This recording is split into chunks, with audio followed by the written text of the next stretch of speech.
Have you ever told yourself, I'll do it next year, or I'll start once things settle down? You're not alone.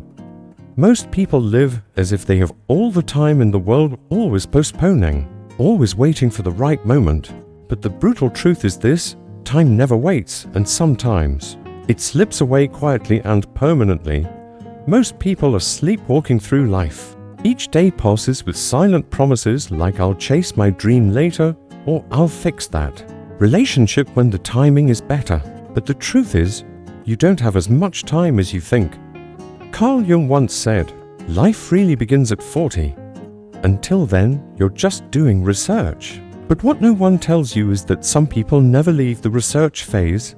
They spend their whole lives preparing to live but never actually start. And then one day, they look back and realize they were always waiting for more clarity, more courage, or permission. But life didn't wait. It passed silently. That's the tragedy. Each day, without realizing it, you witness the fragility of life, yet you continue living as if it's endless. You walk past strangers in supermarkets, on sidewalks, in your office. Statistics say some of them won't be here 6 months from now, and you don't even know it. Maybe you won't either. You scroll through social media, respond to messages, smile at someone in an elevator, never realizing you might be interacting with someone in their final chapter. This isn't meant to depress you. It's meant to wake you up. And here's the most dangerous illusion. We think we have time, but time never belonged to us. It never did. Carl Jung warned us of this illusion. He said, man is not complete when he simply lives in time. He must also become conscious of it. Think about that. We're not just here to exist. We're here to realize time is running out. And that awareness should transform the way we live. Take James, a 42-year-old man who spent 15 years saying he'd start his design studio someday. He hated his job, felt spiritually empty, but always said, I just need to save a little more or wait till the kids are older. Then, one phone call changed everything. His younger brother gone, a car accident, instantly. And for the first time, James realized he might not live long enough to enjoy the future. He was sacrificing the present. His fear of taking risks was replaced by a deeper fear, dying with his music still inside him. He didn't need therapy. He needed a new relationship with time. That's the kind of inner earthquake Jung spoke about, when the unconscious erupts and forces a rebirth. And if you think James's story is rare, wait until you hear about Maria. James's story was eye-opening. But he's far from the only one quietly drifting through life, waiting for someday. Maria is another powerful example. Maria had been married for 18 years. No abuse, no big fights, just a deep, aching emptiness. She told herself, this is what marriage becomes. You just learn to survive. So she survived, day after day, until one night, she overheard her teenage son say to a friend, my mom looks like a ghost. That single sentence pierced through 10 years of denial. Maria realized she wasn't living. She was dissociating. Carl Jung believed that when your inner life is ignored, it doesn't disappear. It leaks out through symptoms: anxiety, burnout, that unexplained exhaustion. Maria wasn't crazy. She was unfulfilled. Her soul was screaming for attention. The Jung path doesn't encourage impulsively leaving your life. It asks a deeper question, the one society teaches us not to ask. Is this the life I was meant to live, or just the one I settled for? What you ignore doesn't vanish. It becomes unconscious. And what's unconscious? It controls your life until you bring it into the light. Most people aren't living, they're repeating jobs, thoughts, emotional loops. And they don't even realize it. Their fear of change is costing them their life. And the harsh truth: nothing you call normal is permanent. Your job, your partner, your house, your routines, one call, one diagnosis, one accident can shatter all of it. That's not pessimism. That's truth, and truth is the beginning of freedom. So the next time you say, I'll get to it later, ask yourself, what if there is no later? If that thought tightens your chest, if it makes your stomach drop, good. That's the real you waking up. Jung would say, the ego cracks and the soul begins to speak. Anxiety, burnout, emptiness. These aren't just symptoms, they're signals. They're your soul yelling, this isn't it. And when we ignore that inner voice, when we trade authenticity for approval, passion for safety, truth for comfort, we become psychologically sick. And that sickness, it's not always loud. It shows up as procrastination, chronic indecision, constant distractions, always being busy with everything except what actually matters. Real life doesn't live in the comfort zone. It begins where the excuses end. And if you're not careful, you'll be one of the many who confuse movement with progress, forever busy, but go in nowhere. You'll think your anxiety is just stress, your depression just chemical, your exhaustion just poor sleep. But Jung had a radical idea, one that, if you're brave enough to hear, might just shift everything. Jung once said, we cannot change anything until we first accept it. And those emotions you've been trying to suppress, anxiety, depression, exhaustion, they're not problems to eliminate. They are messages trying to be heard. In other words, your emotional pain isn't just a flaw, it's a signal, a call from your inner world telling you to wake up. Dr. Carl Jung, emotions weren't mere reactions. They were symbols, indicators of something deeper stirring beneath the surface. Anxiety, it might not be a disorder. It could be your soul shouting, you're not living in truth. Depression, maybe it's not just sadness. Maybe it's your inner self retreating because your outer life has become a lie. Jung once wrote, depression is like a woman in black. If she turns up, don't shoo her away. Invite her in. Offer her a seat. Listen to what she has to say. That may sound shocking to many because we've been taught to fight our symptoms, medicate them, suppress them and get back to normal. But what if normal is the very thing that's killing you? Take Adam, a man who seems to have it. Or high-paying job, fit, well-liked. But every Sunday night, he's hit by a wave of crushing anxiety, racing thoughts, shallow breath, that looming sense of doom. He blames burnout, takes vacations, it returns, until one day in therapy, he breaks down and finally says the words he's been afraid to face. I don't think I want this life. I think I've just been performing since I was a teenager. And there it was. His anxiety wasn't a mental illness. It was a spiritual alarm screaming, you're living a lie. Jung believed that when we live in contradiction to our inner values, the psyche revolts, not to harm us but to wake us up. Or look at Lisa, the family rock. She takes care of everyone, never complains. But now she has panic attacks while driving, wakes at 3 a.m. filled with dread. Her doctor calls it generalized anxiety. Friends say she needs rest. But they don't know Lisa hasn't cried in 5 years, hasn't said no in 10. She hasn't asked herself what she needs in so long. She's forgotten she's allowed to. Her anxiety is not a malfunction, it's a protest. It's grief unspoken. Exhaustion unseen. Jung would say her nervous system is not broken, it's finally telling the truth. He taught, behind every symptom is a story. And behind that story is a truth the conscious mind is unwilling to face. So the psyche disguises it: anxiety, depression, addiction, perfectionism, overthinking. But at the root, it's always the same. You're living in opposition to your authentic self. You stay quiet when something inside you is screaming. You shrink when your soul longs to expand. That's not weakness. That's misalignment. And you won't heal anxiety by chasing the wrong solutions.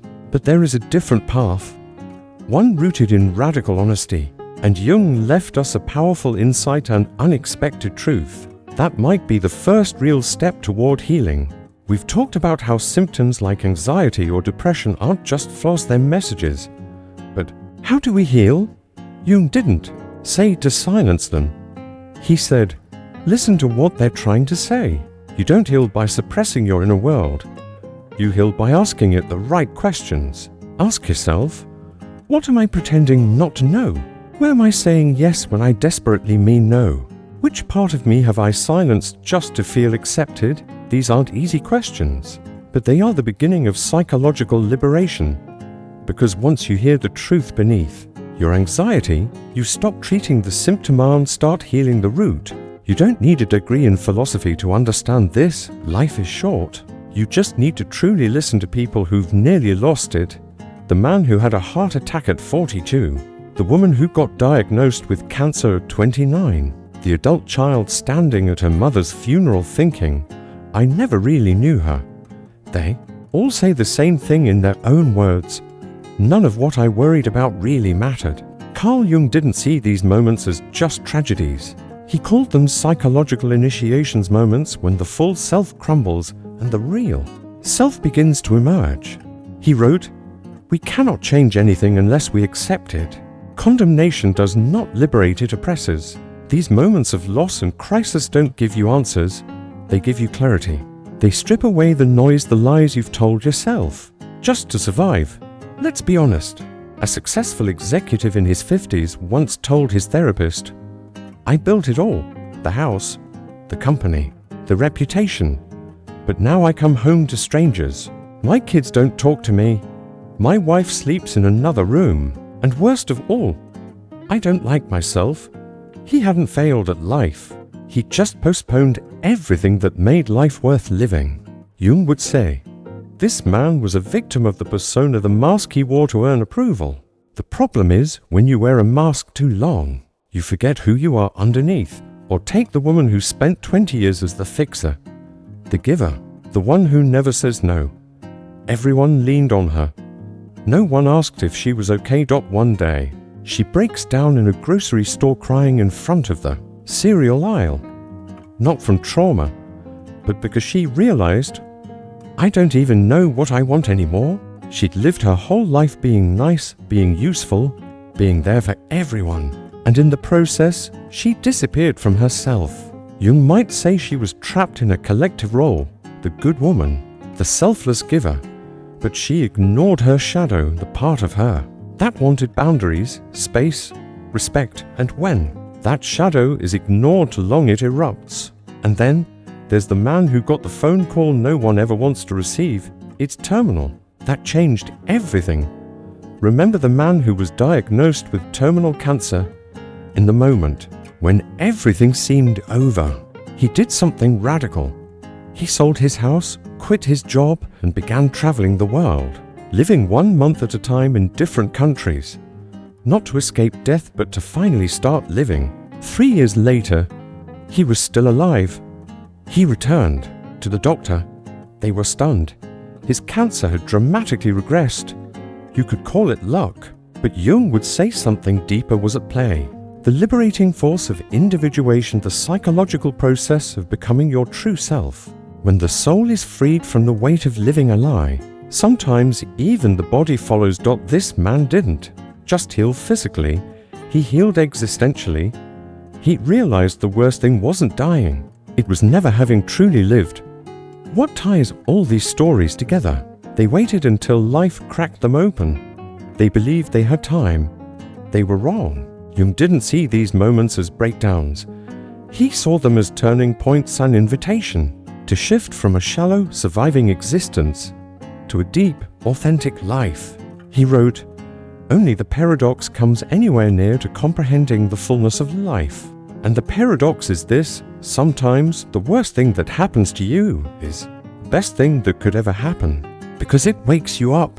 Carl Jung was one of the first to frame the so-called midlife crisis not as failure, but as a spiritual turning point.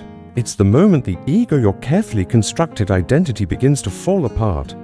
Not because you're losing, but because your true self wants to be born. It's not a crisis of career, money, or age. It's a crisis of meaning. It's the quiet panic that whispers, "I've built a life that looks right but doesn't feel like mine." You've climbed the ladder, only to find it's been leaning against the wrong wall. Jung once wrote, "We step into the afternoon of life unprepared, with the illusion that our ideals and truths will continue to serve us. But we cannot live the afternoon of life by the program of life's morning." What does that mean? It means the goals that once fueled you success, validation, image will eventually stop feeding your soul. And if you keep chasing them, you'll feel more empty than ever. Because in the second half of life, the soul doesn't want to achieve. It wants to become. But here's the problem. Most people ignore this call. They medicate it. They drown it. In work, pleasure, or distractions. They fear that if they stop performing, stop pleasing, stop achieving, they'll be. Most people aren't afraid of failing. They're afraid of facing themselves. Because the moment you stop running, the moment you look in the mirror without your title, your mask, your resume, you'll have to ask, who am I really? And what have I done with my life? That question terrifies people, but it's the only question that leads to true freedom. Living wisely isn't about overthinking. It's about deciding, acting, and letting go of the illusions keeping you stuck. This is what Carl Jung would urge you to do, not later, but now. 1. Do something that scares your ego but awakens your soul. That thing you've been avoiding, the truth you haven't spoken, the risk you keep saying it's not the right time. Jung believed your shadow, the parts of you you've rejected, often hold the exact energy. You need to become whole. So if you're afraid to write, speak, leave, start, confront, love, or walk away, that's exactly where your life is waiting. To ask yourself, whose life am I really living? This question will burn, but it will also set you free. Did you choose your career or did it choose you?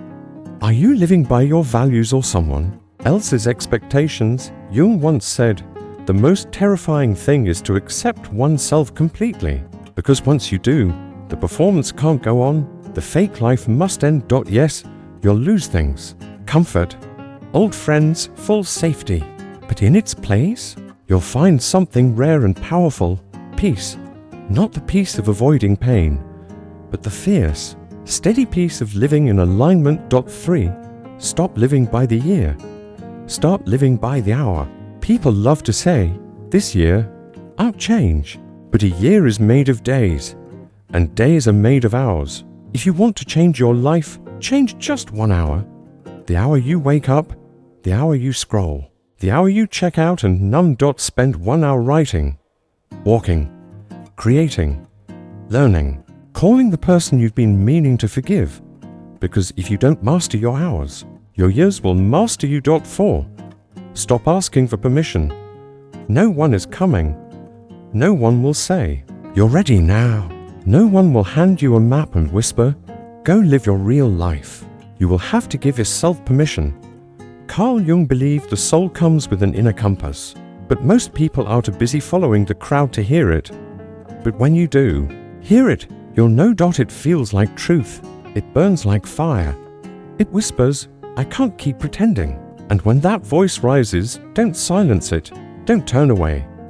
Because that voice, that's your real life calling you back. When that inner voice rises, Jung said, don't silence it. But many people do, not because they're bad, because they're afraid. Afraid of losing their paycheck. Afraid of shattering their polished image. Afraid to let go of comfort. But the cost of ignoring that voice is your life. You keep thinking you have time. That's the illusion. You'll love them later. Forgive them later. Speak your truth later. Chase your dream later. Live. Authentically. Later. But later is where your real life quietly dies.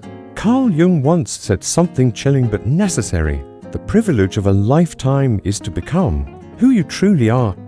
Notice the word privilege. Not right, not guarantee. Privilege. That means not everyone will get their dot and most won't. They'll live in roles. They'll settle into survival. They'll stay busy, distracted, comfortable, and call it life. But in the end, when the job is gone, the applause fades. The pressure disappears. You'll be left alone with one question. Did I live as me, or did I play a character in someone else's story? That is the real midlife crisis. That is the silent scream behind the eyes of so many who look successful, but feel dead inside. So what do? You stop performing. You start listening. You listen to that small, persistent voice that's been with you all along. You choose truth over image, depth over distraction, meaning over momentum. Because life is short, and nothing, absolutely nothing, is more tragic than a soul that never got the chance to be seen. If this message hit you in the gut, it's not by accident. It means you're ready. Take a breath, and now ask yourself, what's one truth I've been avoiding that I need to face today? Drop it in the comments. Write it, claim it, own it. You have no idea who you might inspire just by being real. And if you're ready for more brutally honest insights from Carl Jung and the psychology of living fully, subscribe. Join a tribe unafraid of depth, because your soul is trying to speak. And this time, let's make sure it's heard.